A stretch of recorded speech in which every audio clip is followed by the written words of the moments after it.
ورحمۃ اللہ وبرکاتہ۔ بسم اللہ الرحمن الرحیم، نحمده ونصلی ونسلم علی رسولہ الکریم، اما بعد۔ آج الحمدللہ ہمارا مختصر البخاری کا چوتھا سبق ہے۔ اس سبق کے اندر ہم نے ذرا ترتیب تھوڑی سی تبدیل کی ہے۔ یہ چونکہ ایک طویل حدیث ہے، اس لیے متن حدیث کی قرأت کے ساتھ ساتھ ہی حدیث کا کچھ مفہومی ترجمہ جو ہے وہ میں آپ کے سامنے رکھوں گا، اور اس کے بعد ہم مفردات کی صرفی اور لغوی وضاحت کی طرف آئیں گے۔ اس کی وجہ یہ ہے کہ جب تھوڑا سا حدیث کا کوئی مفہوم یہ ترجمہ پہلے گزر چکا ہو تو وہ الفاظ پھر تھوڑے تھوڑے مانوس محسوس ہوتے ہیں، اور ان کی پھر صرفی یا لغوی جو وضاحت ہے وہ شاید ہمارے لیے زیادہ بہتر رہے اور زیادہ مفید ثابت ہو بنسبت پہلے والی ترتیب کے۔ اور آخر میں انشاءاللہ ہم اس کے تشریحی نکات ذکر کریں گے۔ حدیث کا متن بھی ساتھ ساتھ پڑھتے جاتے ہیں اور اس کا ترجمہ بھی دیکھتے جاتے ہیں۔ بسم اللہ الرحمن الرحیم۔ عن عائشة ام المؤمنین رضی اللہ تعالی عنہ قالت، حضرت عائشہ ام المؤمنین رضی اللہ تعالی عنہ سے روایت ہے کہ انہوں نے فرمایا، اول ما بدأ به رسول اللہ صلی اللہ علیہ وسلم من الوحی الرؤیا الصالحة فی النوم۔ رسول اللہ صلی اللہ علیہ وسلم پر وحی میں سے سب سے پہلے جس چیز کا آغاز ہوا وہ اچھے خواب تھے نیند کی حالت میں۔ فَكَانَ لَا يَرَى رُؤْيًا إِلَّا جَاءَتْ مِثْلَ فَلَقِ الصُّبْحِ۔ تو آپ جو بھی خواب دیکھتے وہ صبح کی روشنی کی طرح آپ کے سامنے آ جاتا، وہ صبح کی روشنی کی طرح ظاہر ہو جاتا۔ لفظی ترجمہ تو یوں بنے گا کہ آپ نہیں دیکھتے تھے کوئی خواب، مگر یہ کہ وہ آ جاتا وہ پھٹنے کی طرح، یعنی صبح کی روشنی کی طرح بالکل واضح طور پہ وہ آپ کے سامنے آ جاتا، یعنی بالکل سچا خواب آپ دیکھتے۔ ثم حبب الیہ الخلاء، پھر خلوت آپ کو محبوب کر دی گئی، آپ خلوت پسند ہو گئے۔ وکان یخلو بغار حراء، اور آپ غار حراء میں خلوت اختیار کیا کرتے تھے۔ فیتحنث فیہ وہو التعبد اللیالی ذوات العدد، تو آپ اس میں یعنی غار حراء میں کئی راتیں عبادت کیا کرتے۔ تحنث کا ترجمہ جو ہے نا وہ ایک جملہ معترضہ کے طور پہ کر دیا، وہو التعبد، یعنی تحنث سے مراد ہے تعبد، تو آپ کئی راتیں عبادت کیا کرتے۔ قبل ان ينزع الى اہلی، اپنے اہل خانہ کی طرف لوٹنے سے پہلے، یعنی اپنے اہل خانہ کی طرف لوٹنے سے پہلے کئی راتیں آپ غار میں گزارا کرتے تھے، عبادت کیا کرتے تھے۔ وَيَتَزَوَّدُ لِذَلِكَ، اور اس کے لیے توشہ جو ہے وہ اپنے ساتھ آپ رکھتے ہیں، توشہ لے جاتے ہیں اس کے لیے۔ ثم يرجع الى خدیجہ فیتزود لمثلها، وہ جتنے دن آپ صلی اللہ علیہ وسلم نے رہنا ہوتا، قیام کرنا ہوتا، وہ توشے کے ساتھ جو ہے وہ غار میں خلوت اختیار کرتے، اور پھر آپ حضرت خدیجہ کی طرف لوٹ آتے، یعنی اپنے گھر واپس آ جاتے، اور اسی کے بقدر یعنی اتنا ہی توشہ جو ہے وہ پھر لے جاتے، توشہ جمع کر لیتے اور پھر چلے جاتے۔ یہ کیفیت جاری رہی حتی جاءہ الحق، یہاں تک کہ حق آپ کے سامنے آ گیا، یعنی آپ پر وحی آ گئی۔ آگے اس کی بھی تفصیل ذکر کی ہے اس واقعے کی کہ وحی کیسے آئی۔ وَهُوَ فِي غَارِ حِرَاء، اس حالت میں کہ آپ غار حراء میں تھے۔ فَجَاءَهُ الْمَلَكُ، فرشتہ آپ کے پاس آیا اور اس نے آپ سے یہ کہا، فقال اقرأ، پڑھیے۔ قال ما انا بقاری، تو آپ نے فرمایا میں تو پڑھا ہوا نہیں۔ قال فأخذني فغطني حتى بلغ مني الجهد ثم أرسلني فقال اقرأ، فقلت ما أنا بقارئ، فأخذني فغطني الثانية حتى بلغ مني الجهد ثم أرسلني فقال اقرأ، فقلت ما أنا بقارئ، فأخذني فغطني الثالثة ثم أرسلني فقال اقرأ باسم ربك الذي خلق، خلق الإنسان من علق، اقرأ وربك الأكرم الذي علم بالقلم۔ تو اب صلی اللہ علیہ وسلم نے فرمایا کہ اس نے پھر مجھے پکڑا اور مجھے بھینچا، مجھے دبایا، یہاں تک کہ وہ میری طرف سے مشقت کی انتہا کو پہنچ گیا، یعنی فرشتے کا یہ دبانا میرے لیے پرمشقت ہو گیا۔ پھر اس نے مجھے چھوڑا اور اس نے پھر کہا اقرا، تو میں نے وہی جواب دیا کہ ما انا بقاری۔ اس نے پھر پکڑا اور پھر مجھے دوسری مرتبہ دبایا، یہاں تک کہ میری طرف سے مشقت کو کی انتہا کو پہنچ گیا۔ پھر اس نے مجھے چھوڑا اور پھر یہی اقرا کہا، اور پھر میں نے کہا کہ ما انا بقاری۔ اس نے پھر پکڑا اور تیسری مرتبہ جو ہے دبایا تو پھر اس نے مجھے چھوڑا اور یہ کہا، یہ آیات پڑھی۔ آیات کا ترجمہ یہ ہے کہ پڑھیے اپنے اس پروردگار کے نام کے ساتھ جس نے پیدا کیا، اس نے انسان کو پیدا کیا خون کے جمے ہوئے لوتھڑے سے، پڑھیے اور آپ کا پروردگار بہت معزز عزت والا ہے۔ الذی علم بالقلم، جس نے سکھایا قلم کے ذریعے سے۔ تو رسول اللہ فرجع بها رسول اللہ صلی اللہ علیہ وسلم یرجف فؤاد، تو اب صلی اللہ علیہ وسلم ان آیات کو لیے لوٹے اس حالت میں کہ آپ کا دل کانپ رہا تھا۔ آپ حضرت خدیجہ کے پاس آئے، فدخل علی خدیجہ بنت خویلد، خدیجہ بنت خویلد کے پاس آپ آئے تو فقال زملونی زملونی فزملوه حتى ذهب عنه الروع، تو آپ نے فرمایا کہ مجھے چادر اڑا دو، چادر مجھے اڑا دو۔ تو انہوں نے چادر اڑائی یہاں تک کہ خوف کی کیفیت آپ سے ختم ہو گئی۔ تو فقال علی خدیجہ واخبرها الخبر، تو پھر آپ صلی اللہ علیہ وسلم نے حضرت خدیجہ سے کہہ دیا اور وہ سارا قصہ جو ہے وہ ان سے نقل کر دیا، اور یعنی یہ کہہ دیا کہ لقد خشیت علی نفسی، مجھے اپنے بارے میں خوف طاری ہے، مجھے اپنے اوپر ڈر، مجھے اپنے بارے میں ڈر لگ رہا ہے۔ تو فقالت خدیجہ، تو حضرت خدیجہ نے پھر آپ صلی اللہ علیہ وسلم کو عرض کیا کہ کلا واللہ ما یخزیک اللہ ابدا انک لتصل الرحم وتحمل الکلب وتکسب المعدوم وتقری الضیف وتعین علی نوائب الحق، ہرگز نہیں، بخدا اللہ آپ کو کبھی رسوا نہیں کرے گا، کیونکہ آپ کے اندر کچھ ایسی صفات ہیں کہ وہ سوال ہی نہیں پیدا ہوتا کہ ایسا بندہ جو ہے وہ رسوا ہو جائے۔ صفات کون سی ہیں؟ انک لتصل الرحم الی آخری، کہ آپ صلہ رحمی کرتے ہیں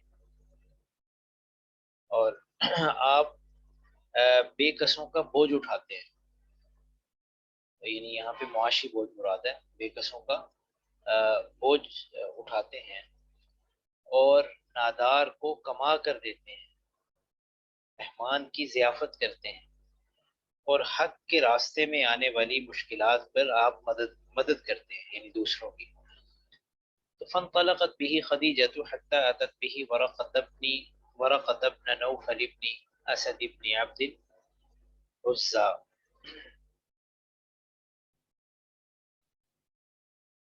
جی تو حضرت خدیجہ آپ کو لے کر چلی گئیں، یہاں تک کہ آپ کو لے کر چلی یہاں تک کہ وہ حضرت ورقہ بن نوفل ابن اسد ابن عبد العزى جو ابن عمی خدیجہ تھا، جو حضرت خدیجہ کے چچا زاد تھے، ان کے پاس لے آئی۔ وکانا امرأن قد تنصر فی الجاہلیہ، اور یہ زمانہ جاہلیت میں نصرانی ہو گئے تھے، عیسائی ہو گئے تھے، عیسائی مذہب انہوں نے اختیار کر لیا تھا۔ وکانا یکتب الکتاب العبرانی، اور آپ عبرانی زبان کے کاتب تھے۔ محاورہ ترجمہ تو یوں ہی ہوگا، ویسے آپ لفظی ترجمہ کرنا چاہیں تو آپ لکھا کرتے تھے عبرانی کتاب، ٹھیک ہے۔ کتاب سے مراد عام خط و کتابت بھی ہے، ٹھیک ہے، اور انجیل بھی ہو سکتی ہے جیسے کہ آگے آ رہا ہے۔ فیکتب من الانجیل ما شاء اللہ ان یکتب، تو آپ لکھتے انجیل میں سے جو اللہ تعالیٰ نے چاہا کہ آپ لکھیں، یعنی جتنی توفیق ہوتی تو آپ انجیل میں سے وہ آپ لکھ لیا کرتے تھے۔ وَكَانَ شَيْخًا كَبِيرًا قَدْ عَمِيَ، اور بہت بوڑھے تھے کہ اندھے ہو گئے تھے، یعنی جب آپ صلی اللہ علیہ وسلم کے پاس گئے تو ان کی اس وقت کی کیفیت ذکر کی جا رہی ہے۔ باقی وہ انجیل اس سے پہلے لکھا کرتے تھے، ٹھیک ہے، وہ نابینا پن جو ہے وہ بعد میں تعریف، اس وقت بہت بوڑھے ہو گئے تھے۔ تو فقالت خدیجہ، تو حضرت خدیجہ نے ان سے یہ کہا، یبن عم، اے چچا زاد، اے چچا زاد بھائی، اسمع من ابن اخیک، اپنے بھتیجے سے کچھ سنیے، سنیے ذرا یہ کیا کہہ رہے ہیں۔ تو فقال له ورقہ، تو حضرت ورقہ نے سے کہا، یبن اخی ماذا ترى، اے بھتیجے بتاؤ کیا دیکھتے ہیں آپ، یعنی جو آپ کے ساتھ بیتی ہے ذرا بتاؤ۔ تو فاخبره رسول اللہ صلی اللہ علیہ وسلم خبر ما رآ، تو رسول اللہ صلی اللہ علیہ وسلم نے جو کچھ دیکھا تھا وہ سارا قصہ ان سے کہہ دیا، اخبرہ ان سے بیان کر دیا وہ سارا قصہ، وہ ساری خبر۔ فقال له ورقہ، تو حضرت ورقہ نے ان سے پھر یہ کہا کہ یہ تو وہی فرشتہ ہے، هذا الناموس الذي نزل اللہ علی موسیٰ، کہ جسے اللہ تعالیٰ نے حضرت موسیٰ پر نازل کیا تھا۔ اور پھر یوں فرمایا کہ یا لیتنی فیہا جذع، کاش میں اس وقت جوان ہوتا، کاش میں زندہ ہوتا جب آپ کی قوم آپ کو نکال دے گی۔ تو رسول اللہ صلی اللہ علیہ وسلم نے، فقال رسول اللہ صلی اللہ علیہ وسلم ابا مخرجیہ ہوں، تو آپ صلی اللہ علیہ وسلم نے پھر فرمایا، یعنی بڑے تعجب کے اندر، کہ ابا مخرجیہ ہوں، کیا وہ مجھے نکال دیں گے، کیا وہ مجھے نکالنے والے ہیں؟ تو قال نعم، تو ورقہ نے کہا بالکل جی، لم یأتی رجل قط بمثل ما جئت به الا عودی، کوئی شخص بھی ایسی چیز جس طرح کی آپ لے کے آئے ہیں، کوئی شخص ایسی چیز نہیں لایا مگر یہ کہ اس سے دشمنی اختیار کر لی گئی، اس سے دشمنی پال لی گئی، یعنی جو شخص بھی آپ کی طرح کا پیغام لے کر آیا ہے، ٹھیک ہے، وہ یعنی سماج نے اس سے دشمنی کی راہ جو ہے وہ اختیار کی۔ وَإِن يُدْرِكْنِي يَوْمُكَ أَنْصُرْكَ نَصْرًا مُؤَزَّرًا، اگر آپ کے دن نے مجھے پا لیا، یدرکنی مجھے پا لیا، یومک آپ کے دن نے، یعنی جس دن آپ فتح یا مقصد یہ کہ جس دن، یعنی آپ کے زمانے نبوت، یومک سے مراد مجموعی زمانہ، آپ کے زمانے نبوت نے اگر مجھے پا لیا تو انصر کا، میں آپ کی مدد کروں گا، نصرا مؤزرا، بھرپور انداز سے مدد۔ ثم لم ينشب ورقة ان توفی، پھر ورقہ کچھ ہی دن زندہ رہے، یعنی لفظی ترجمہ تو یوں بنے گا کہ پھر نہیں ٹھہرے ورقہ، یہاں تک کہ ان توفی یعنی ان کا انتقال ہو گیا، یعنی زیادہ دن اس کے بعد پھر زندہ نہیں رہے اس واقعے کے بعد۔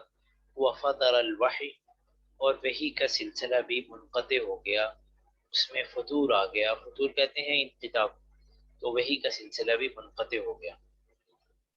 یہ ہے جی ایک لمبی حدیث ہے، اس کی تشریح کی طرف تو بعد میں آتے ہیں۔ یہ جو الفاظ پڑے ہیں سب سے پہلے ان کی ذرا مفردات کی میں مختصر سی وضاحت آپ کے سامنے کر دوں۔ اس میں جو پہلا جملہ ہے، اول ما بدی به رسول اللہ صلی اللہ علیہ وسلم من الوحی، یہ سارے کا سارا جملہ یہ مبتدا ہے۔ آگے جو ہے الرؤیا الصالحۃ فی النوم، یہ خبر ہے۔ البتہ یہ جو پہلا جملہ ہے، پہلا کلمہ ہے، اس میں یہ ترکیب اکثر عربی کے اندر اس طرح استعمال ہوتی ہے کہ پہلے ما موصولہ آتا ہے اور پھر آگے چل کے من جار اور پھر اس کا ساتھ مجرور ہوتا ہے، تو اسے عام طور پہ یہ جو دوسرا جو من ہے نا، اس کو ہم من بیانیہ کہتے ہیں، یہ ما کا بیان ہوتا ہے، یعنی اس کا ترجمہ ہم آخر سے شروع کرتے ہیں، جو مین کے بعد جو اس کا مجرور ہوتا ہے وہاں سے اس کا ترجمہ شروع کیا جاتا ہے۔ میں نے ترجمہ یوں ہی کیا ہے کہ وہی میں سے سب سے پہلے جو اب صلی اللہ علیہ وسلم پر جس کا آغاز کیا گیا، ٹھیک ہے، یعنی اسی کا یہ آگے بیان ہے۔ وہ ماں کے اندر جو ابہام تھا وہ مین کے ساتھ اس کی آگے وضاحت آ گئی۔ اچھا، تو اس کے بعد آگے فکان لا یرا۔ اچھا، یہ پہلے بھی شاید ممکن ہے یہ بات آئی ہو کہ کانا اگر فعل ناقص مضارع سے پہلے آ جائے، اس حدیث کے اندر یہ کافی دفعہ یہ ترکیب اس طرح کی استعمال ہوئی ہے۔ اگر آپ غور کریں گے تو کانا اگر فعل مضارع سے پہلے آ جائے تو یہ ماضی کے اندر ایک استمراری معنی پیدا کر دیتا ہے، یعنی ایسا ہوا کرتا تھا، یعنی کانا لا یرا، آپ نہیں دیکھا کرتے تھے، ٹھیک ہے۔ کانا یخلو، آگے چل کے آ رہا ہے یہ لفظ، آپ خلوت اختیار کیا کرتے تھے۔ اب یعنی ایک تو ماضی میں لے جاتا ہے اور دوسرا استمراری معنی کہ ماضی میں یہ فعل کنٹینیوس تھا، تو آپ نہیں دیکھا کرتے تھے، یعنی مقصد ہے کہ کوئی خواب نہیں دیکھا کرتے تھے مگر یہ کہ وہ بہت واضح طور پہ سچا ثابت ہو جاتا۔ تو یہ ترکیب اس کو آپ نے مد نظر رکھنا ہے عربی کے اندر۔ جاءت مثل فلق الصبح، مگر وہ خواب وہ پھٹنے کی طرح آ جاتا۔ یہاں جو مثلا ہے، مثل فلق الصبح، اس کو ایک تو آپ حال بھی بنا سکتے ہیں، یعنی اس کا معنی یہ ہوگا کہ وہ خواب آ جاتا، ظاہر ہو جاتا، مشبہتاً مثل فلق الصبح، یعنی اس کی گویا تشبیہ دی جا رہی ہے کہ اس حالت میں کہ جیسے صبح کی روشنی ہو، تو یوں حال بھی بنایا جا سکتا ہے، اور بعضوں نے اس کو مفعول مطلق بنایا ہے، تو مفعول مطلق بھی بنا سکتے ہیں کہ جاءت، پھر اس کا فعل یہاں مصدر جو ہے وہ محذوف ہوگا کہ مجیئتن مثل فلق الصبح، کہ اس خواب کا وہ خواب آتا تھا کہ اس کا آنا یا ظاہر ہونا وہ صبح کی روشنی کی طرح ہوتا تھا۔ تو اس صورت میں یہ مثل فلق الصبح جو ہے وہ یہ صفت بنے گی، مصدر محذوف ہے اس کا مجیئتن، ٹھیک ہے نا، تو یہ پھر مفعول مطلق بن جائے گا۔ حبب الیہ الخلا، محبوب کر دی گئی، پسند، آپ کے دل میں اس کی ایک محبت ڈال دی گئی۔ الخلا، یہ خلا مصدر ہے، خلوہ، خلوت جو ہے یہ تو اردو میں بھی استعمال ہوتا ہے، ٹھیک ہے، تنہائی، یکسوئی اور خلوت، اس کی محبت آپ کے دل میں ڈال دی گئی، آپ خلوت پسند ہو گئے۔ تو وکانا یخلو، اچھا آپ غار ہرا میں خلوت اختیار کیا کرتے تھے۔ یہاں پہ جو با ہے نا، بغار ہرا، یہ ظرفیت کے لیے ہے، با کا معنی فی کے معنی میں بھی آ جاتی ہے اور بکثرت عربی میں استعمال ہوتی ہے، تو یہاں پہ گویا فی غار ہرا اس معنی میں ہے کہ غار ہرا میں آپ خلوت اختیار کیا کرتے تھے۔ اچھا، یہ جو لفظ ہے نا فیتحنس فیہ وہو التعبد، تحنس کا معنی ہم تعبد کیوں کر رہے ہیں؟ حالانکہ اگر ہم دیکھیں تو اس کا جو لفظی معنی ہے، یعنی جو اس کا مادہ ہے ہا نون سا، ہنس، ٹھیک ہے، یہ کوئی اچھا لفظ نہیں ہے، اس کا مطلب جو ہے وہ کوئی اچھا نہیں ہے، اس کا مطلب ہوتا ہے گناہ کرنا، ٹھیک ہے۔ آپ نے وہ پڑھا ہوگا فقہ کے اندر کہ اگر کوئی قسم پوری نہ کرے تو اسے ہم کہتے ہیں یہ حانث ہو گیا اپنی قسم کے اندر، یعنی یہ گناہ گار ہو گیا کہ اس نے قسم پوری نہیں کی۔ تو یتحنس کا یہ لکھا نہیں سی گیا، یہ یتحنس ہے، یتحنس، فیتحنس فیہ وہو التعبد، تو یہاں اس کا معنی تعبد کیوں کیا جا رہا ہے؟ تو اس کا ایک تو اس میں یعنی تشریح کے اندر آپ یوں کہہ سکتے ہیں کہ یہ باب تفاعل سے ہے، تو باب تفاعل کی جو آپ نے مختلف خصوصیات پڑھی ہیں گرامر کے اندر، اس میں ایک خصوصیت یہ بھی ہے کہ یہ اس میں سلب ماخذ ہوتا ہے، یعنی جو ماخذ ہے وہ سلب ہو جاتا ہے، تو ہنس والا معنی جو ہے وہ گویا اب سلب ہو گیا، تو یعنی گویا اب اس کا معنی گناہ کرنا نہیں ہے بلکہ گناہ سے بچنا ہے، اور ظاہر ہے کہ یہی تو عبادت ہوتی ہے کہ خلوت کے اندر رہ کے آپ گناہوں سے یا جو بھی، یعنی آپ کا مقصد یہ ہوتا تھا کہ ہر طرح کی یعنی ان چیزوں سے اپنے آپ کو دور رکھا جائے۔ تو ایک تو یہ مطلب ہے، دوسرا یہ ہے کہ عربی کے اندر عام طور پہ فا کو کبھی کبھی سا سے بدل دیتے، تو اصل میں یہ یوں تھا فیتحنف، ٹھیک ہے؟ تو تحنف جو ہے وہ یہ یکسوئی کو کہا جاتا ہے، ملت ابراہیم حنیفہ، شرک سے بالکل یکسو، قرآن پاک میں آتا ہے نا حنیفیت، تو یہ فیتحنف تھا، تو پھر فا کو سا سے بدل دیا گیا، تو آگے اس کی وضاحت کر دی وہ تعبد۔ اچھا آگے جو ہے نا اللیالیہ ذوات العدد، اللیالیہ یہ آپ جانتے ہیں کہ یہ ظرف ہے، اور ذوات العدد یعنی عدد والی، گنتی والی راتیں، مقصد یہ ہے کہ متعدد راتیں جو ہے وہ آپ اس خلوت کے اندر آپ کی گزرتی، یعنی اس کی صفت ہے جی۔ قبل ان ينزع الى اہلی، اپنے اہل خانہ کی طرف لوٹنے سے پہلے، یہ میں نے ترجمہ کیا تھا، ویسے اس کا عربی کے اندر یہ جو اس کا ترجمہ جو ہے وہ لوٹنا نہیں مطلب، بلکہ اس کا مطلب ہوتا ہے نزع ينزع، ينزع نزوعا، اگر اس کا اگر تو عربی کے اندر یہ بھی ایک بڑا اہم نقطہ ہے کہ عربی میں بعض اوقات مادہ ایک ہوتا ہے اور باب بھی ایک ہوتا ہے، لیکن مصدر کے بدل جانے سے اس کا معنی جو ہے وہ فعل کا بدل جاتا ہے۔ جیسے آپ نے مثلا اس کی موٹی سی مثال، کئی مثالیں ہیں، ایک مثال جو ہے وہ مثلا سورہ بقرہ کے اندر وہ آتا ہے نا لفظ الشیطان یعیدکم الفقر، اس کا ترجمہ ہم کرتے ہیں کہ شیطان تمہیں ڈراتا ہے، یعنی انفاق فی سبیل اللہ کا جب یہ خیال آتا ہے تو شیطان تمہیں ڈراتا ہے فقر سے، اور آگے آتا ہے واللہ یعیدکم، کہ اللہ تعالیٰ تم سے وعدہ کرتا ہے مغفرت کا اور فضل کا، تو ایک کا ہم ترجمہ کر رہے ہیں وعدہ کرنا، اور ایک کا معنی ہے ڈرانا، اور یہ دونوں کا جو ہے وہ مادہ بھی ایک ہے، باب بھی ایک ہے، وعد یعید، لیکن ایک کا مصدر ہے وعید، اس کا معنی ہوتا ہے ڈرانا، اور دوسرے کا مصدر ہے وعد، وہ وعدہ کر۔ بالکل اسی طرح نزع ینزع، اگر اس کا مصدر نزعن ہو تو اس کا مطلب ہوتا ہے کھینچنا، اتارنا، ٹھیک ہے؟ نزع کرنا، یعنی یہ تو آپ نے پڑھا ہوگا، عربی میں معروف ہے نزع ینزع، ٹھیک ہے؟ نزاع کھینچا تانی کو کہتے ہیں، لڑائی جھگڑے کو، لیکن اگر اس کا مصدر نزوع ہو تو اس کا مطلب ہوتا ہے کسی دل میں کسی کی چاہت رکھنا، ٹھیک ہے؟ اشتیاق رکھنا، یشتاق، عربی کے اندر ہی وہ لفظ میں نے آگے لکھا ہوا ہے۔ تو قبل اس کے کہ آپ اپنے گھر والوں کی طرف لوٹنا چاہتے، گھر والوں کی طرف مشتاق ہوتے، ٹھیک ہے، ان کی چاہت لیے گھر کی طرف آنا چاہتے، اس سے پہلے پہلے آپ یہ راتیں جو ہے وہ خلوت کے اندر گزارا کرتے تھے۔ وَيَتَزَوَّدُ، یہ زادرہ اردو میں بھی معروف ہے، زاد عربی میں توشے کو کہتے ہیں، یتزودو کا مطلب ہوتا ہے توشہ لینا، باب تفاعل کا ایک خاصیت آپ نے یہ بھی پڑھی ہوگی، اتخاذ، یعنی ماخذ کو وہ لے لیا جاتا ہے، یعنی یتزود زاد کو لے لیا، ٹھیک ہے؟ تو توشہ جو ہے وہ اپنے ہمراہ آپ رکھتے تھے۔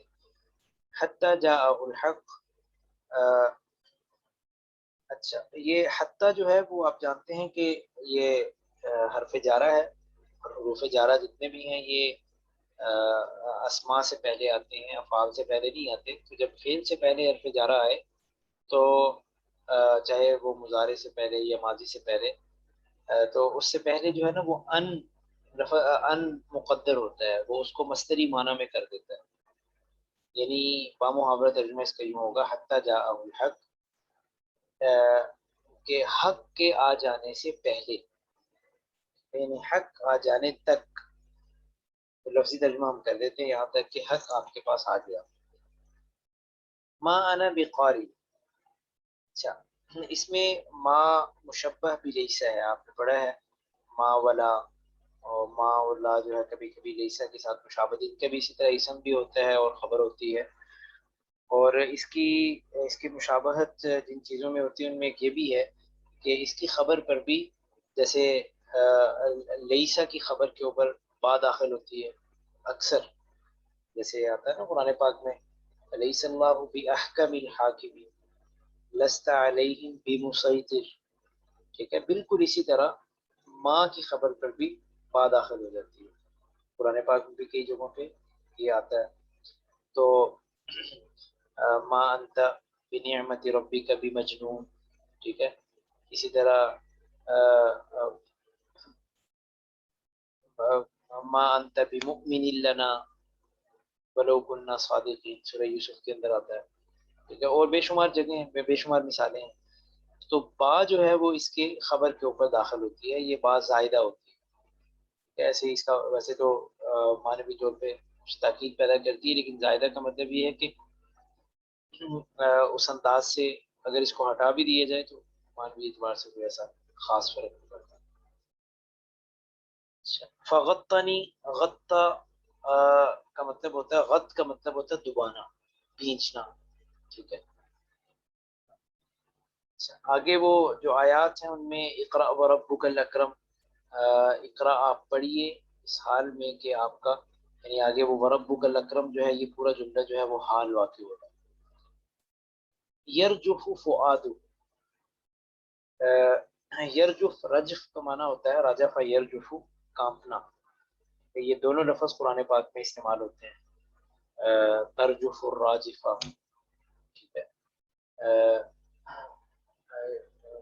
یرجف الارض والجبال، اسی طرح قرآن پاک میں آتا ہے نا کہ فدکتا دکتا واحدہ. اور مختلف جگہوں پہ آتا ہے، الراجفہ کا لفظ آتا ہے اس میں اسم فاعل. اور اسی طرح فؤاد دل کو کہتے ہیں، واصبح فؤاد ام موسیٰ، اس کی جمع افئدہ، الذي تطلع على الافئدہ. فدخل على خدیجہ، ویسے کسی آپ مکان کے اندر یا کسی جگہ میں آپ داخل ہوتے ہیں تو عربی میں اس کے لیے صیغے کی ضرورت نہیں ہوتی. آپ یوں کہہ سکتے ہیں دخلت ہو یا دخلت بیتی، میں اپنے گھر میں داخل ہوا. فی بھی استعمال کر سکتے ہیں، دخلت فی بیتی، کوئی حرج نہیں ہے. ٹھیک ہے. قرآن پاک میں بھی ہر طرح دونوں طرح استعمال ہوا ہے. اور اگر یہ ہم نے یہ تعبیر کرنی ہو نا کہ میں یعنی گھر میں آپ داخل ہوئے، گھر والے بھی موجود تھے، یا آپ کسی جگہ گئے تو کوئی آلریڈی وہاں پہ موجود تھا، آپ نے یہ تعبیر کہ میں ان کے پاس آیا، تو اس کے لیے دخول کے ساتھ جو ہے نا وہ اعلیٰ کا یہ صیغہ بھی صلہ بھی استعمال کر لیا جاتا ہے. فدخل علی خدیجہ، تو آپ حضرت خدیجہ کے پاس آئے.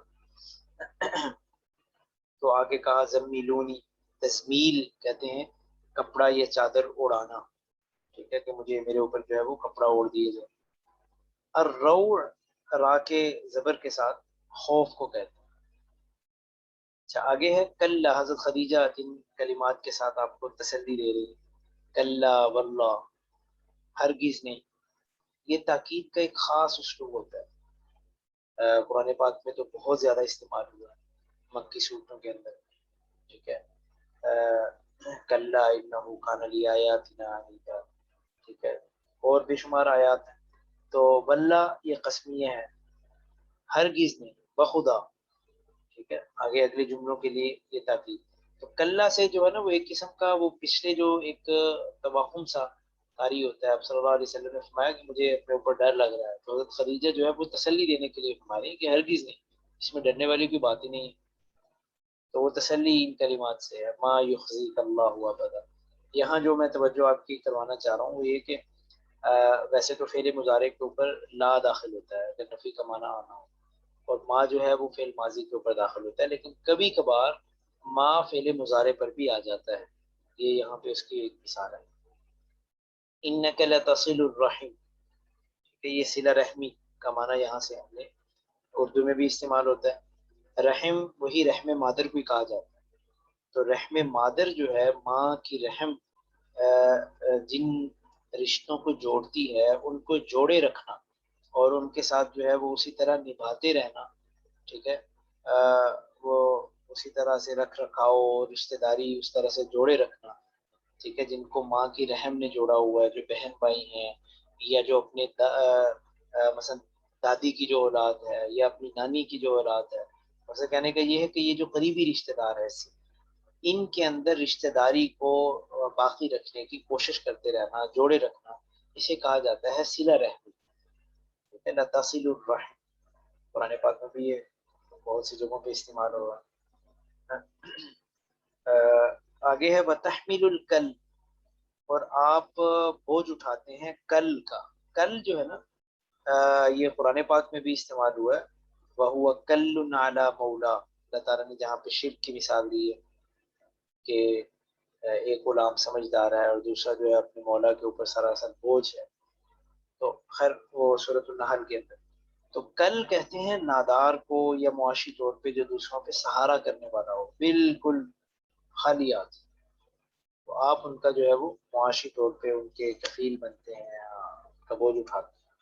وتکسب المعدوم، اور معدوم کو کما کر دیتے ہیں. کسب یکسب کا مطلب ایک تو یہ ہوتا ہے کہ کسی چیز کو کمانا،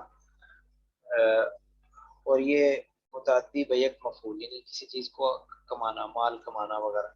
اور یہ بدو مفعول بھی ہوتا ہے متعدی، یعنی کسی کو کما کر کچھ دینا، یعنی کسی کو دینا اور کما کر کچھ دینا. دو مفعول اس کے اس وقت نہیں، دو مفعول بھی.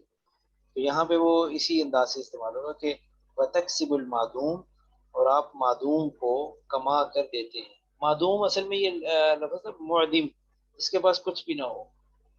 تو معدوم اسے پھر معدوم سے تعبیر کر دیا گیا.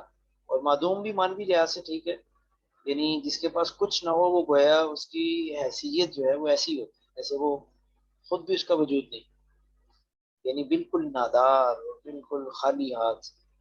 تو آپ اسے کما کر دیں. وتقری الضیف، یہ تقری جو ہے نا لفظ، یہ ناقص ہے فعل. باب ضرب یضرب، قرا یقری، اس کا مطلب ہوتا ہے ضیافت کرنا. تعین علی نوائب الحق، اور آپ حق پر آنے والی آزمائشوں کی کے اوپر جو ہے وہ آپ مددگار بنتے ہیں. نوائب نائبہ کی جمع ہے، مصیبت کو کہا جاتا ہے. نوبہ آپ نے سنا ہوگا، یہ باری کو کہتے ہیں، ٹھیک ہے. نوبت، یہ نوبت آ گئی، ٹھیک ہے. یعنی نوبہ باری کو کہتے ہیں، یعنی کہ جو چیز بار بار آتی ہے، مصائب اور آزمائشیں چونکہ انسان کے اوپر اس کی زندگی میں بار بار آتی ہے، اس لیے اس کے لیے عربی میں نوائب کا لفظ بولا جاتا ہے. فانطلقت به خدیجہ، اتت به، اسی طرح آگے چل کے یہ لفظ بھی آ رہا ہے اتت به. یہ دونوں جگہوں پہ با جو ہے یہ تعدیہ کے لیے آئی ہے. یعنی ویسے تو انطلق کا ینطلق کا مطلب ہوتا ہے چلنا، اور عطا یاتی کا مطلب ہوتا ہے آنا، لیکن دونوں جگہوں پہ با نے ان دونوں کو متعدی بنا دی ہے لازمی سے. یعنی حضرت خدیجہ آپ کو لے کر چلی اور آپ کو لے کر آئیں، ٹھیک ہے نا. اب یہ مانا ہو جائے گا، آنے کی بجائے لانا.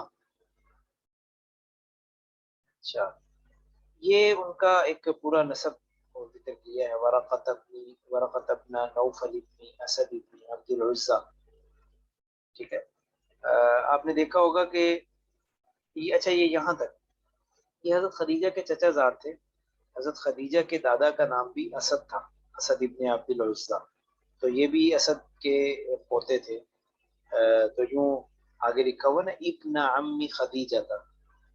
تو یہ ابن عمی خدیجہ جو لفظ ہے نا آخر میں، یہ بدل واقع ہو رہا ہے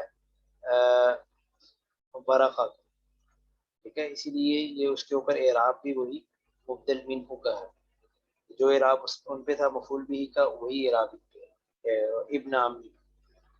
اور یہ جو الف ہے ابن سے پہلے، یہ بھی بتا رہا ہے کہ یہاں سے یہ کوئی الگ ہے، ٹھیک ہے نا. اس سے پہلے جو ابن بن بن کے لفظ آ رہے ہیں اس میں الف نہیں ہے. ورقۃ ابن نوفل ابن، اور یہ آپ جانتے ہی ہیں کہ عالمین متناسلین کے درمیان جو ہے اگر وہ ابن کا لفظ آئے تو اس کا حمزہ گر جاتا ہے. اچھا جی، تنصرہ اس کا مطلب ہے نصرانی ہو گیا. آپ نے باب تفاعل کی خاصیت پڑھی ہوگی، تحول، یعنی وہ اپنے ماخذ کے اندر تبدیل ہو جانا. تو نصرانی، نون صاد را، یہ اس کا ماخذ ہے. تو تنصرہ یعنی نصرانی بن جانا، تو اس میں تحول واقع ہوا. فیکتب من الانجیل ما، یہ بھی بالکل وہی ہے. میں آپ کی ذرا توجہ اسی طرف کروانا چاہ رہا تھا کہ من اور ما کا استعمال ہے، یعنی یہ وہی ہے. من بیانیہ ہے اور ما موصولہ ہے. یعنی انجیل میں سے جو کچھ مقدر میں ہوتا وہ لکھ لیا کرتی. اچھا الناموس، الناموس جو ہے یہ فاعول کے وزن پر نمسا ینمس باب ضرب یضرب سے یہ ایک مبالغے کا صیغہ ہے. نمسا ینمس کا مطلب ہوتا ہے کسی چیز کو چھپانا، ٹھیک ہے، کوئی راز میں رکھنا. تو الناموس صاحب سر یعنی رازدان کو کہا جاتا ہے. تو فرشتہ جو ہے وہ اوپر کی باتیں بہت ایک امانت کے طور پہ وہ لے کے آتا ہے اور چپکے سے فرشتہ نبی کو ڈلیور کر کے چلا جاتا ہے، ٹھیک ہے، وہ پیغام. تو اس لیے اسے الناموس رازدان سے یہ تعبیر کیا گیا. تو مراد اس سے فرشتہ ہے تو جبرائیل علیہ السلام. اچھا آگے ہے یا لیتنی. اس میں یا جو ہے وہ کہ حرف ندا ہے لیکن آگے اس کا منادہ نہیں، ٹھیک ہے. یہ عام طور پہ یا ایسے موقعوں پہ تنبیہ کے لیے آتا ہے، تو اس کا آگے کوئی منادہ وغیرہ مذکور نہیں ہوتا. تو یا لیتنی ترجمہ ہم یوں کریں گے جیسے، ہاں اگر آپ تھوڑا سا مبالغہ پیدا کرنا چاہتے ہیں تو یوں کر لیں ہائے کاش، ٹھیک ہے. تو لیتنی سمپل ہو گیا نا کہ کاش ایسا ہو جاتا. جزعاً اگر آپ لغت میں دیکھیں گے تو اس کا معنی یعنی جانوروں کے اندر جو بچے سے جب وہ جوانی کے مرحلے میں جانور داخل ہوتا ہے، ٹھیک ہے، مثلا یہ ہے کہ 1 سال کی بکری یا 2 سال کی جو ہے وہ گائے وغیرہ کا بچہ، یا اس طرح جو تھوڑا سا جوانی کے اندر قدم رکھتا ہے، یا 4 سال کا اونٹ کا بچہ، ٹھیک ہے، تو اسے جزا کہا جاتا ہے. تو اسی سے پھر یہ عام انسانوں کے لیے بھی جو جوانوں کے لیے یہ لفظ استعمال ہو جاتا ہے یا لیتنی یا جزا، کاش میں جوان ہوتی. اچھا اب مخرجی یہ ہوں، انہوں نے اب صلی اللہ علیہ وسلم نے پھر فرمایا کہ کیا کیا وہ مجھے نکال دیں گے. اچھا اب مخرجی یا بظاہر یہ ایک ہی کلمہ لگتا ہے لیکن اس میں 4 مختلف کلمات کا یہ مجموعہ ہے، ٹھیک ہے. ترکیب تو اس کی بہت واضح ہے. اب مخرجی یہ خبر ہے اور ہم جو ہے یہ مبتدا ہے، مبتدا مؤخر ہے، ٹھیک ہے. اور جو مخرجیہ ہے یہ اصل میں تھا مخرجون یا، ٹھیک ہے، نکالنے والے مجھے. تو پھر بعد میں جب یہ اس کی اضافت کی گئی تو نون گر گیا تو مخرجون تھا نا، مخرجون یا، تو مخرجو یا، تو مخرجویا.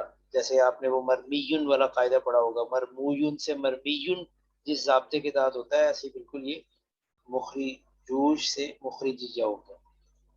یہ جو پہلے والا لفظ ہے نا آبا، یہ اس کی اصل یہ ہے کہ یہ شروع میں حمزہ استفہام ہے اور واو عاطفہ ہے. ویسے تو ہر جگہ پہ یوں ہی ہوتا ہے کہ اگر کوئی حرف عطف داخل ہو جائے حروف استفہام پہ یا کلمات استفہام پہ تو حروف عطف جو ہے وہ مقدم ہوتا ہے. جیسے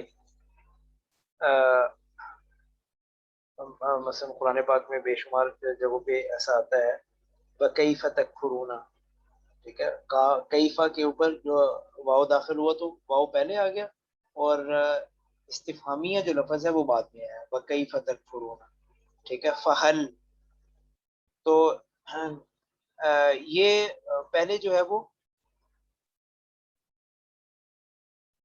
اس طرح فہل انتم مسلمون، فما لکم کیف تحکمون وغیرہ وغیرہ، اس کی بہت سی مثالیں ہیں.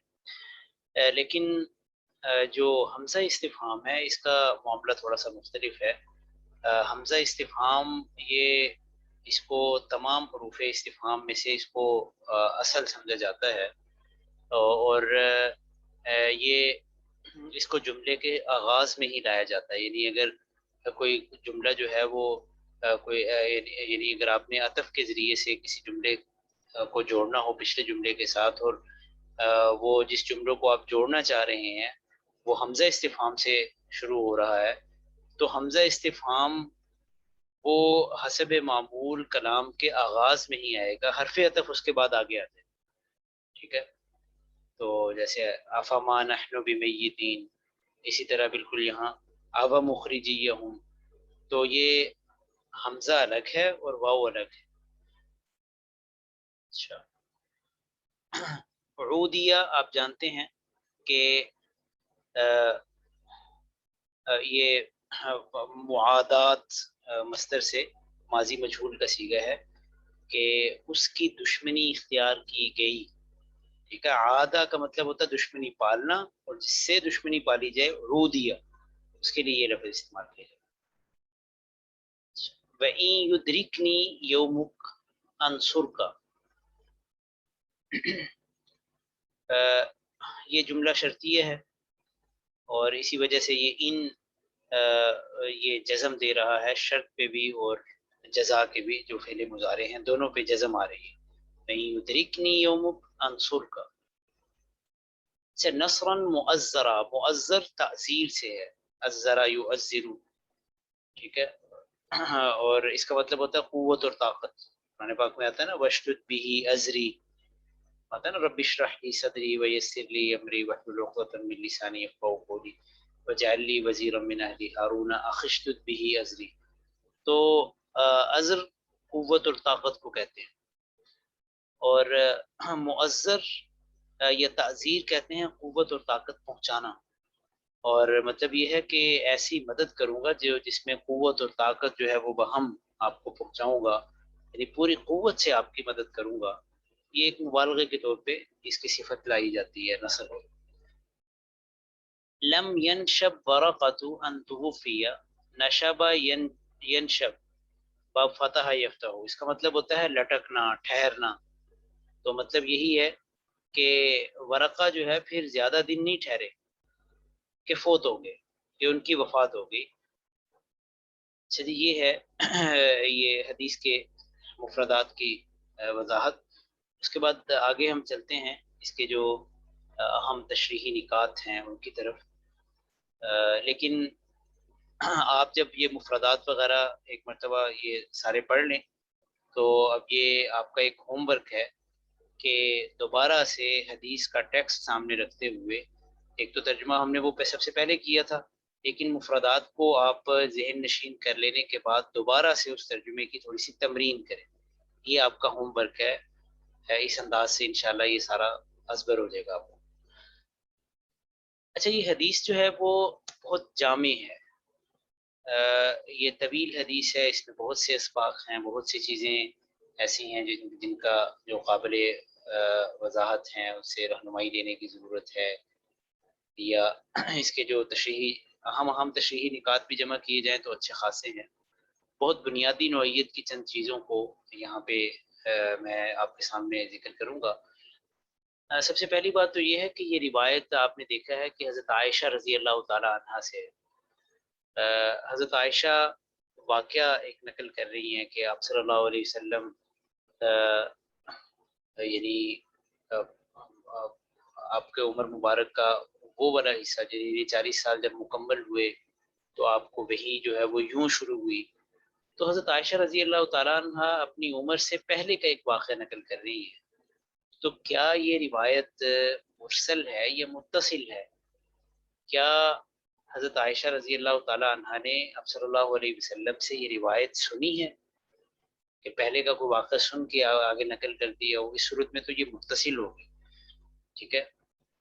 تو ممکن ہے ایسا ہی ہو، اور یہ بھی ہو سکتا ہے کہ حضرت عائشہ نے کسی اور صحابی جو اس دور کے مثلا اپنے والد صاحب حضرت ابوبکر صدیق سے یا کسی اور سے یہ ساری تفصیلات سنی ہوں اور بعد میں اپنے طور پہ بیان کر دی ہوں. کسی جو صحابی کا واسطہ ہے، جو آپ صلی اللہ علیہ وسلم سے جو صحابی روایت کر رہے ہیں ان کا واسطہ جو ہے وہ درمیان سے چھوٹ گیا ہو، تو ایسی روایت کو مرسل روایت کہتے ہیں.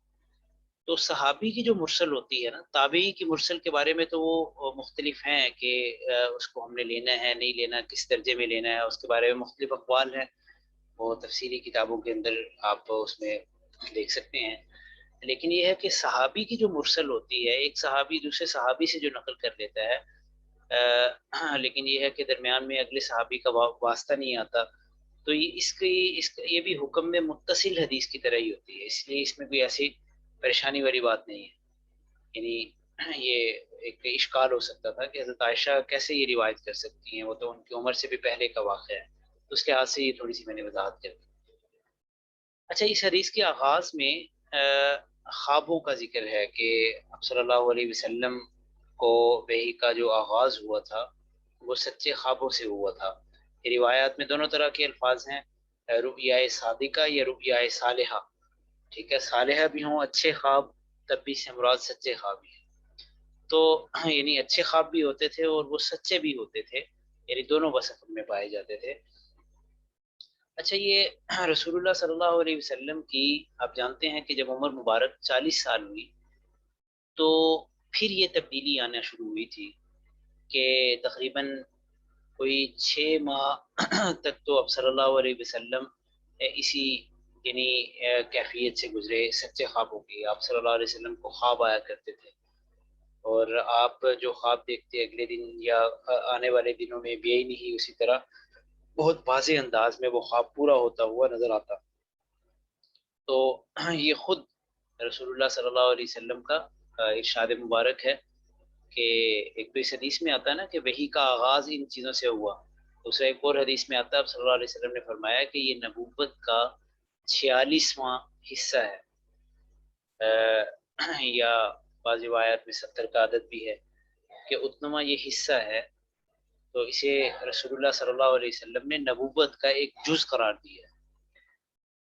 تو یہ اس سے یہ شبہ نہیں ہونا چاہیے ختم نبوت کے حوالے سے کہ نبوت ظاہر سچا خواب تو اب بھی کسی کو آ سکتا ہے، تو نبوت کے کسی جز کا باقی ہونا یہ ختم نبوت کے منافی نہیں ہے.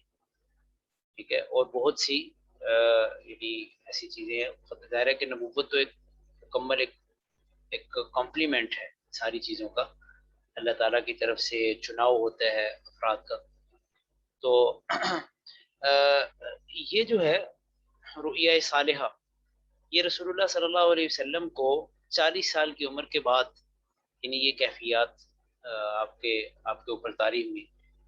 تو روایات میں ملتا ہے کہ جب آپ کی عمر مبارک 40 سال کی ہوئی تو ٹھیک یعنی پیر کا دن پیر کا دن یعنی ربیع الاول کا مہینہ تھا. تو ربیع الاول کے مہینے کے بعد سے پھر آپ کی یہ کیفیات شروع ہوئی. تقریباً 6 ماہ کا عرصہ جو ہے وہ رمضان المبارک تک آپ کی یہ کیفیات رہی. ٹھیک ہے، اس دوران آپ خلوت جو ہے وہ خلوت نشین ہو گئے اور آپ کو تنہائی جو ہے وہ تنہائی پسند ہو گئے.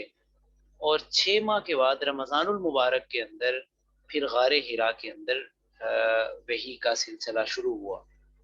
تو وہ پیر کا دن تھا اور رمضان المبارک کی تاریخ کے حوالے سے جو ہے وہ اس میں اختلاف ہے کہ کس تاریخ کو پہلی وحی آئی، لیکن بہرحال وہ رمضان المبارک کا مہینہ تھا اور اب صلی اللہ علیہ وسلم غار حرا میں تھے جب یہ واقعہ پیش آیا.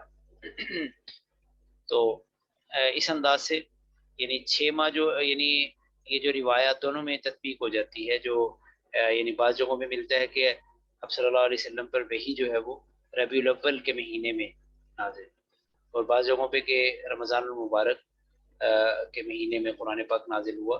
تو قرآن پاک تو نازل ہوا ہے اس میں، لیکن وحی کا بہرحال کچھ نہ کچھ آغاز وہ سچے خوابوں کی صورت میں وہ ہو گیا تھا پہلے. اس حدیث کے اندر یہ آتا ہے کہ آپ صلی اللہ علیہ وسلم کچھ توشہ اپنا زیادہ راہ جو ہے وہ ہمراہ لے کے آپ چلے جاتے غار کے اندر. تو یہ جو اسے پتہ یہ چلتا ہے کہ سفر کے لیے یا زیادہ راہ وغیرہ ہمراہ لینا یا سفر کی پلاننگ کے طور پہ اس کے اسباب جمع کر لینا یہ توکل کے کوئی منافی عمل نہیں ہے.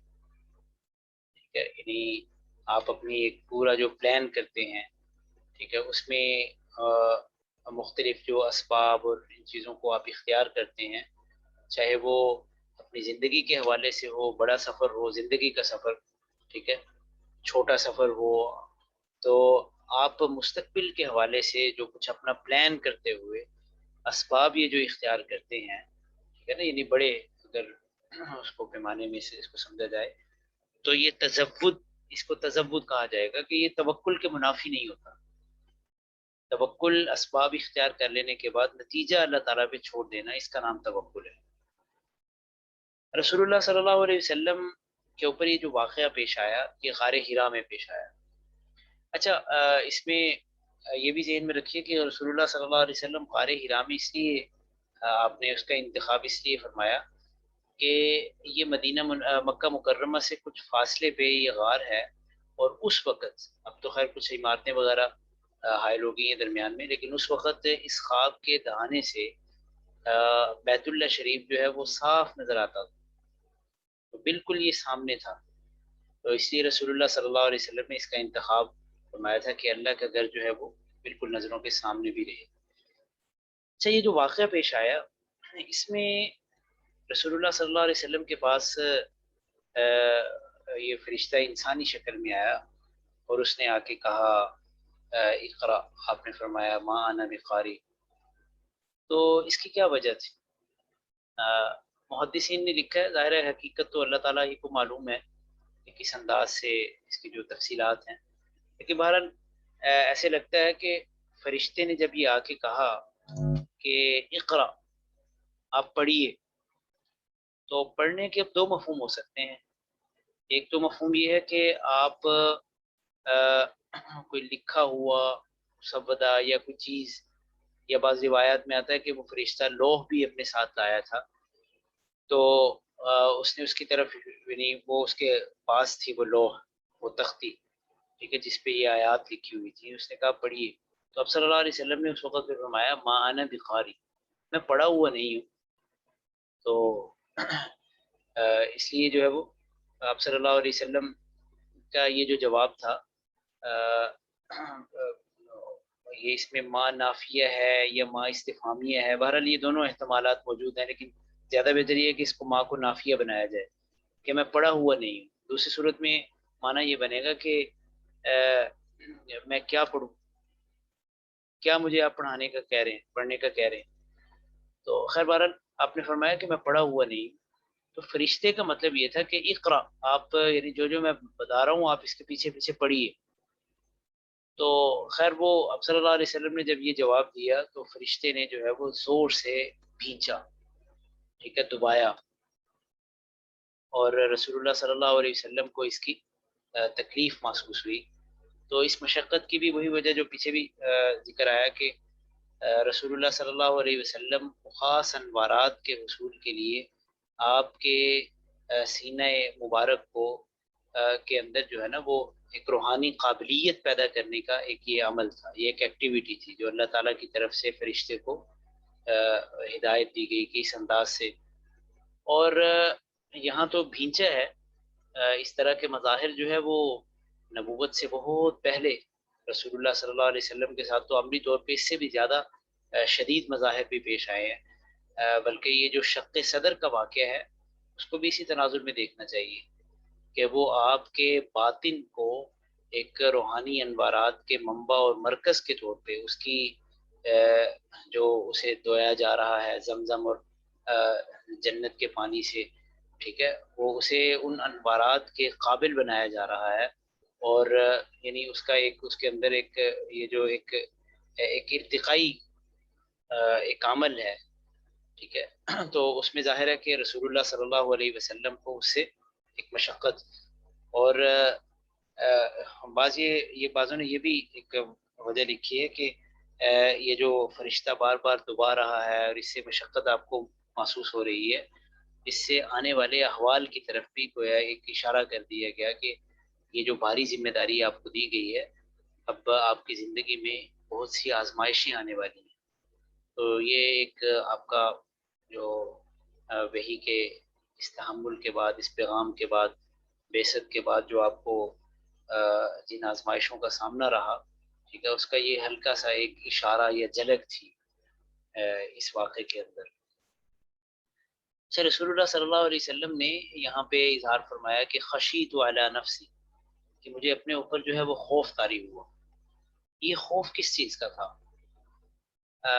یقیناً یہ طبی خوف بھی ہو سکتا ہے، ظاہر ہے کہ فرشتے کا یعنی کسی انسانی بڑے انسانی شکل میں ہو لیکن وہاں پہ کسی کا آنا جانا نہیں ہوتا تھا، تو ایک دم سے کوئی ایک انسانی شکل میں کسی کا ظہور ہوتا ہے اور وہ آ کے عجیب و غریب کلام کرتا ہے، تو طبیعت پہ ظاہر ہے خوف تو طاری ہوتا ہے۔ اور یہ انبیاء کے ساتھ ایسے واقعات جو ہے وہ قرآن پاک میں آتے ہیں کہ وہ یہ ظاہر ہے کہ ایک نبی بھی وہ خلقت کے اعتبار سے تو ظاہر ہے کہ وہ بشری ہوتا ہے، تو اس لحاظ سے یہ طبی خوف جو ہے وہ نبوت کے اس کمالات کے منافی نہیں ہے۔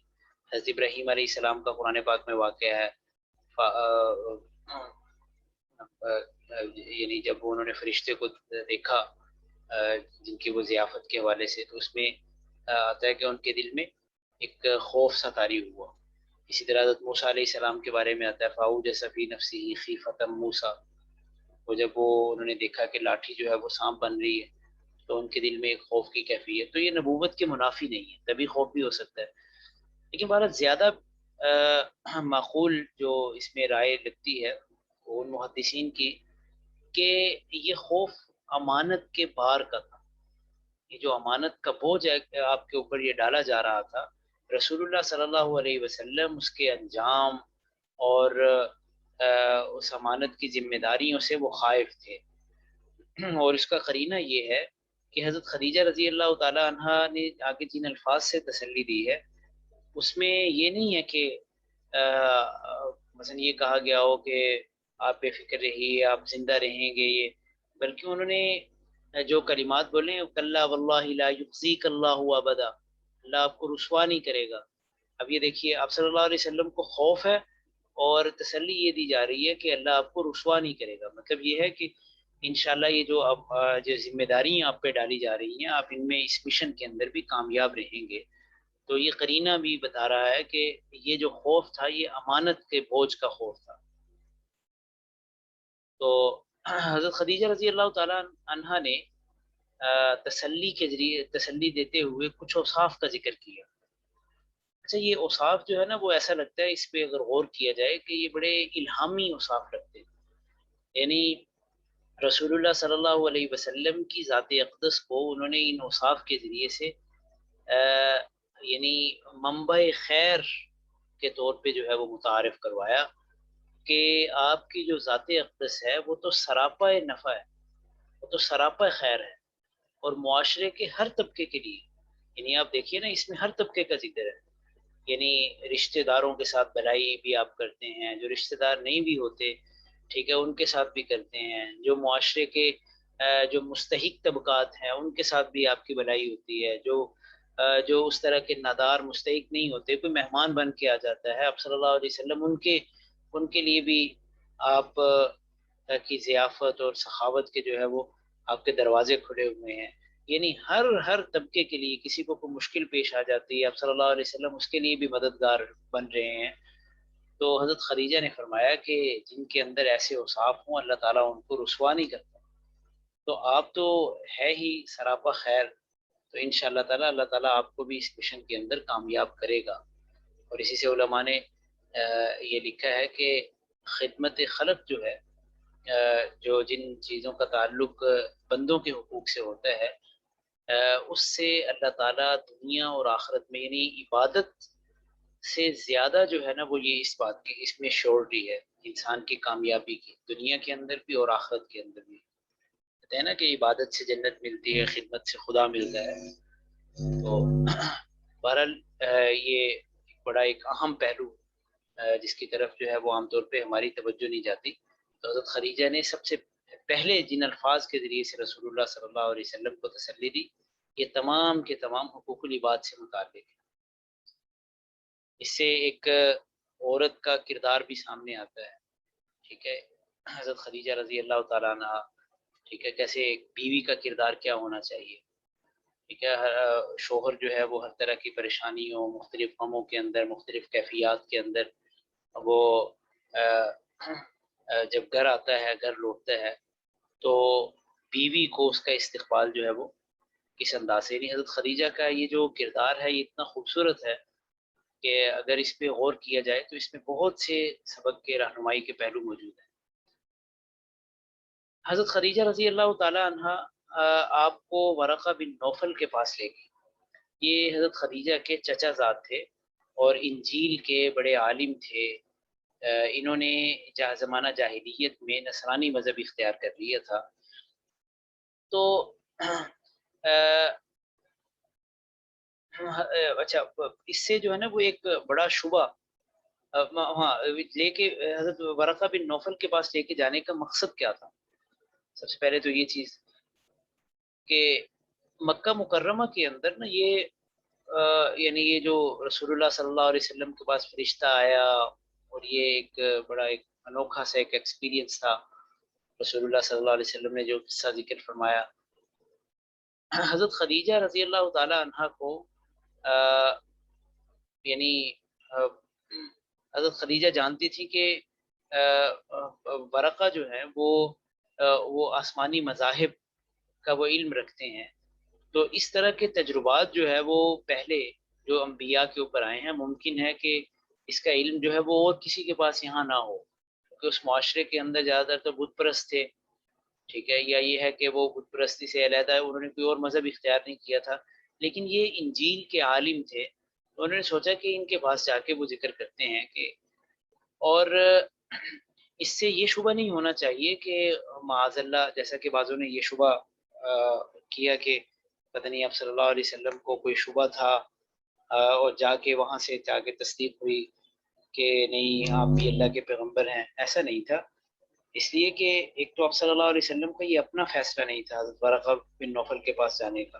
یہ حضرت خدیجہ ایک اپنی دلچسپی کے طور پہ آپ صلی اللہ علیہ وسلم کو لے کر گئی تھی. ٹھیک ہے، اور وہ بھی اس مقصد کے لیے نہیں کہ ان سے جا کے ہم تصدیق یا تکذیب کروا سکیں، بلکہ حضرت خدیجہ کو تو اس واقعے کی صداقت کا پورا یقین تھا. لیکن مقصد یہ تھا کہ کہ یہ جس کے رسول اللہ صلی اللہ علیہ وسلم کے سپرد کی جا رہی ہے، حضرت ورقہ وہ اپنے تجربات یا اپنے جو آسمانی مذاہب کے بارے میں ان کو پہلے سے علم ہے، اس حوالے سے یعنی ہمیں کیا اسٹریٹجی اپنانی چاہیے. ٹھیک ہے، اب وہ یہ کس نوعیت کی جو ہے وہ آزمائشوں کا سامنا ہونے والا ہے، اور اس کے مقابلے میں جو ہے وہ تو حضرت ورقہ سے در حقیقت جو ہے وہ ان چیزوں کا وہ یہ اس مقصد کے لیے انہوں نے یہ شیئر کیا تو رسول اللہ صلی اللہ علیہ وسلم کو بھی ساتھ دے گی. وغیرہ رسول اللہ صلی اللہ علیہ وسلم خود یہ ان کی اپنی چوائس نہیں تھی حضرت ورقہ کے پاس جا کے اس واقعے کی کو رکھا جائے تصدیق یا تکذیب کے طور پہ، معاذ اللہ. اچھا، حضرت ورقہ نے یہ فرمایا کہ یہ وہی ناموس ہے جو اس سے پہلے موسیٰ علیہ السلام پر بھی اللہ نے نازل کیا تھا. حضرت ورقہ ویسے تو عیسائی تھے، لیکن انہوں نے بجائے حضرت عیسیٰ کا ذکر کرنے کے حضرت موسیٰ علیہ السلام سے یعنی تشبیہ دی. اس کی وجہ یہ ہے کہ حضرت موسیٰ علیہ السلام یہ ایک متفق علیہ یعنی عیسائیوں اور یہودیوں کے درمیان بنی اسرائیل کے ایک متفق علیہ جو ہے پیغمبر تھے.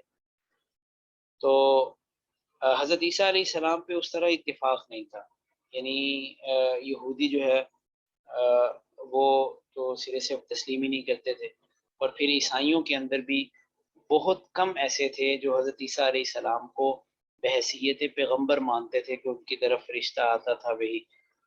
وگرنہ زیادہ تر جو عیسائی بھی مانتے تھے وہ ان کو خدا کے بیٹے کے طور پہ مانتے تھے کہ خدا کو اس کی طرف کچھ بھیجنے کی ضرورت ہی نہیں ہے، خدا کی روح اس میں حلول کر گئی ہے وغیرہ وغیرہ.